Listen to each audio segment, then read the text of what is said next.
नमस्कार माऊली. चला ज्ञानेश्वरीच्या सहवासात. ज्ञानेश्वरी अध्याय 8 मधील ओवी 124 ते ओवी 133च्या सहवासात आपण जाऊया. भगवंत अर्जुनाला म्हणतात, अर्जुना, मनामध्ये संशयाला स्थान देऊ नकोस. मी तुला हे प्रत्यक्षात आणि आश्वासन देऊन सांगतोय की माझं जो अखंड सेवन करतो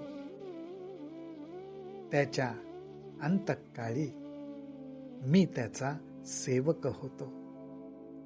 अर्थात सेवक होणं म्हणजे भगवंत भक्ताची इच्छा पूर्ण करतो आणि भगवंताशी एकरूप होऊन जावं ही ज्याची इच्छा तोच भक्त. ती त्याची इच्छा भगवंत त्याचा सेवक होऊन पूर्ण करतो. हा जो भक्तीचा व्यवहार घडतो ना, हा व्यवहार आपल्या रोजच्या जीवनामध्ये एकमेकांशी घडणाऱ्या व्यवहारापेक्षा अगदी वेगळा आहे. त्याच्या तुलनेत तो कुठेच बसत नाही. हा पारमार्थिक व्यवहार आहे. ह्या व्यवहारामध्ये घेणारा देणारा भगवंतच आहे. भक्त ना काही घेण्याची ना काही देण्याची कुठलीच अपेक्षा धरत नाही, कुठलाच मोबदला मनात ठेवत नाही. घेण्या देण्याचा व्यवहार हा भगवंतालाच पूर्ण करावा लागतो. भक्त काय करतो? ज्ञानोबाराय म्हणतात, भक्त काय करतो ते ऐका. जे विषयांसी तिळांजळी देऊनी, प्रवृत्तीवरी निगड वाऊनी, माते हृदयी सुनी भोगितात. अहो भक्त विषय सुखाला दूर लोटतात, त्याच्यावर पाणी सोडतात. थोडक्यात विषय सुखाची तहान त्यांना लागत नाही, त्याच्यावर ते पाणी सोडून देतात. त्याचबरोबर विषय सुख मिळावं म्हणून जो प्रयत्न, त्या प्रयत्नालाच आळा घालतात. अर्थात त्या प्रवृत्तीलाच आळा घालतात. विषय सुखासाठीच्या प्रवृत्ती उमटणंच बंद होतं आणि अशा स्थितीत आपल्या आराध्य देवतेला हृदयामध्ये साठवून त्या आराध्य देवतेचं भक्ती सुख ते उपभोगतात. परी भोगितया नाराणुका, भेटणे नाही क्षुधादिका, तेथ चक्षुरादि रंका कवण पाडू. अशा प्रकारे हृदयामध्ये भगवत सुखाचा ते आनंद घेत असतात. त्या आनंदाने त्यांची कधीच तृप्ती होत नाही. परी भोगितया नाराणुका, भेटणे नाही क्षुधातिका. ही तृप्ती कधीच होत नाही. सतत ते सुख मिळत राहावं असं त्यांना वाटतं आणि म्हणूनच त्यांना देहाच्या पातळीवर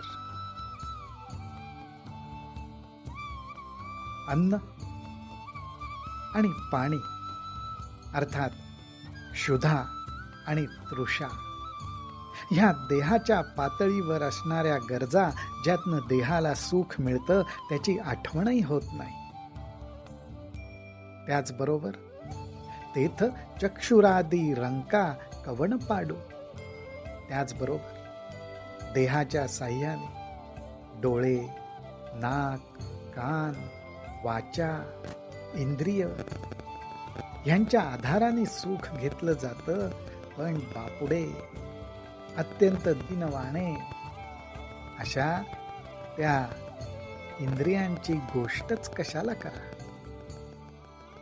अहो ज्यांचं आत्मसुखात रमल्यामुळे आणि त्याची तृप्तीच होत नसल्यामुळे इतर सर्व गोष्टींचा विसर पडतो, तिथे इंद्रिय सुखांची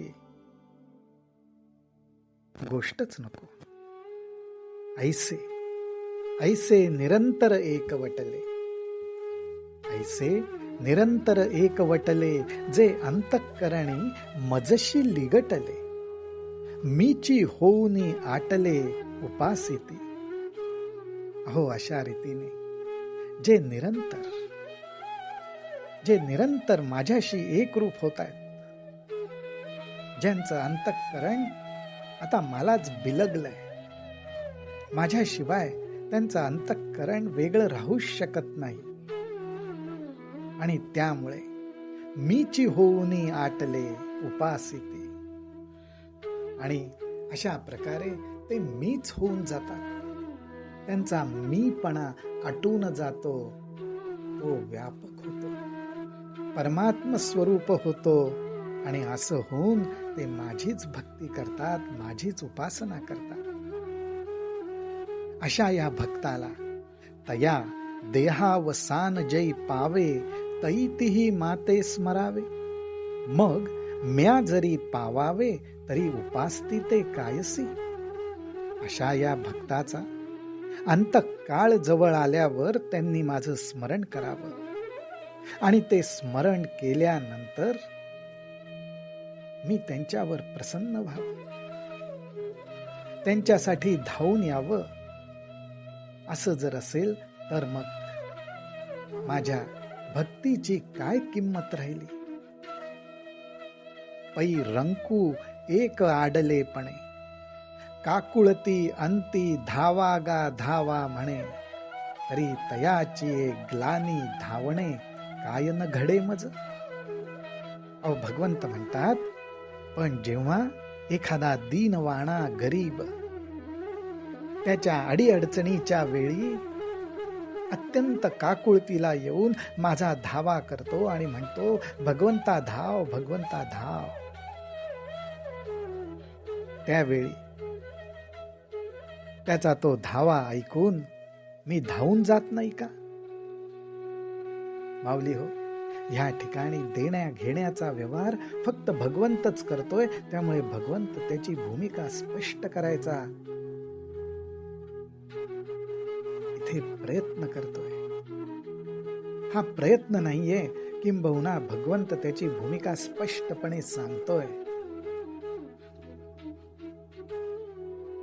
की असाच धावा माझ्या भक्तांनी करावा, आणि मग मी धावून यावं. मग माझ्या भक्तीची ती किंमत काय? आणि भक्ताही तेची दशा, तरी भक्तीचा सोसू कायसा. म्हणून हा ध्वनी ऐसा न वाखाणावा. माझ्या भक्ताला सुद्धा अशाच प्रकारे जर माझा धावा करावा लागला तर भक्तीचा त्रास कशाला सोसायचा? त्यामुळे अशी शंका, असा विचार मनात येऊ देऊ नकोस. तीही जे वेळी मी स्मरावा, ते वेळी स्मरला की पावावा. तो आभारूही जीवा साह वेचिना. या भक्ताने माझा धावा करावा, आणि माझा धावा केल्यावर मी त्याच्या मदतीसाठी म्हणून धावून जावं. अहो, माझ्या भक्ताला माझा धावा करण्याचे जे कष्ट पडतील, त्या कष्टांचं ओझ सुद्धा मला सहन होत नाही. भगवंताला भक्ताच्या धावा करण्याचं सुद्धा ओझ सहन होत नाही, अर्थात तो भक्ताला धावा सुद्धा करू देत नाही. ते ऋणवई पण देखोनी अंगी, मी आपुलियाची उत्तीर्णत्वा लागी. भक्तांची या तनु त्यागी, परिचर्या करी. अहो, माझा भक्त माझ्याकडून कुठल्याही गोष्टीची अपेक्षा न करता केवळ आणि केवळ माझ्यावर प्रेमच करत असतो. आणि असं त्यांनी माझ्यावर नुसतं प्रेम करणं, हेच तर ऋण आहे. ह्याच ऋणात तर मी पडतो. आणि माझं हे ऋण फेडण्यासाठी. बघा भगवंत काय म्हणतात, भक्ताने कुठलीही अपेक्षा न करता केवळ माझ्यावर प्रेम केलं, त्या प्रेमाच्या ऋणात मी पडतो.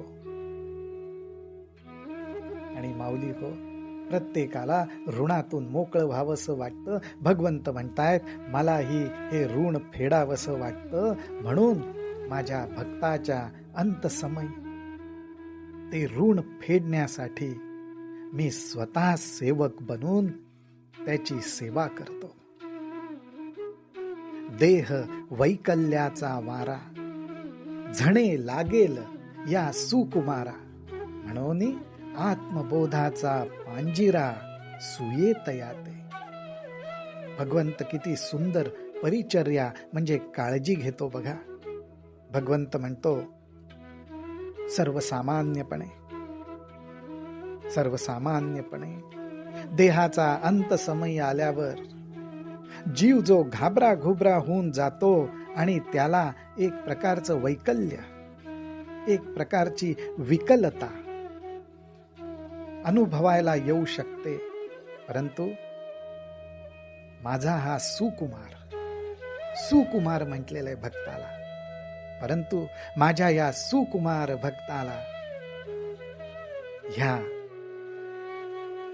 वैकल्याचा वारा, त्याचा स्पर्शही होऊ नये, त्याचा जीव घाबरा घुबरा होऊ नये, गडबडून जाऊ नये, म्हणून मी अगोदरच त्याला आत्मबोधाच्या पिंजऱ्यामध्ये ठेवतो. त्या आत्मबोधाच्या पिंजऱ्यामध्ये राहिल्यामुळे भक्त निश्चिंत असतो. भक्ताला काहीच करावं लागत नाही. भगवंत स्वतः त्याला आत्मबोधाच्या पिंजऱ्यात ठेवतायत. भक्त एकच करत असतो, नामस्मरण, भगवंताची आठवण. वरी आपुलिया स्मरणाची उवाईली, ही वैसी करी सावली, ऐसेनी नित्य बुद्धी संचली, मी आणि तयाते. भगवंत म्हणतायत नुसतं आत्मबोधाच्या पिंजऱ्यात मी त्याला ठेवत नाही, तर माझ्या स्मरणाची हिव ऐसी करी सावली. हिव म्हणजे शीतल, थंडगार अशी माझ्या स्मरणाची सावली, त्या सावलीत मी त्याला ठेवतो. माऊली हो, भगवंताची आठवण राहील नाही राहील ही मनात शंकाच आणायला नको. ती काळजी स्वतः भगवंतच घेतो. भगवंत म्हणतो मी त्याला आत्मबोधाच्या पिंजऱ्यात ठेवतो आणि माझ्या स्मरणाची थंडगार सावली ती मी त्याच्यावर धरतो. म्हणजे भगवंताच्या कृपेनेच आपल्याला त्याचं अखंड स्मरणही राहतं. आणि भगवंत म्हणतात अशीच त्याची बुद्धी स्थिर राहील, ही स्थिती मी त्याला प्राप्त करून देतो. किती प्रेमळपणा, किती कारुण्य. माऊली हो, आपणही आपल्या गुरुदेवांच्या भगवंताच्या चरणी हीच प्रार्थना करू. मुखात सतत नाम राहू दे, हृदयात त्याची आठवण राहू दे. रामकृष्ण हरी, रामकृष्ण हरी, रामकृष्ण हरी.